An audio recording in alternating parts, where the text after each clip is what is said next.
लाडकी बहीण योजना अर्ज भरण्याची मुदत वाढली। लाडकी बहीण योजनेसंदर्भात एक महत्त्वाचा अपडेट समोर आला आहे। राज्य सरकारने आता मुख्यमंत्री माझी लाडकी बहीण योजनेचे अर्ज भरण्याच्या तारखेच्या मुदतीत वाढ केली आहे। आता या योजनेसाठी महिलांना सप्टेंबरपर्यंत अर्ज करता येणार आहे।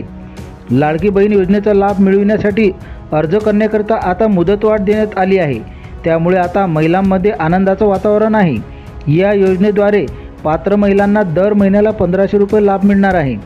ज्या महिलांच्या अर्जामध्ये त्रुटी होत्या किंवा ज्या महिलांना अर्ज करता आले नाही त्यांच्यासाठी मुदतवाढ देण्यात आली आहे।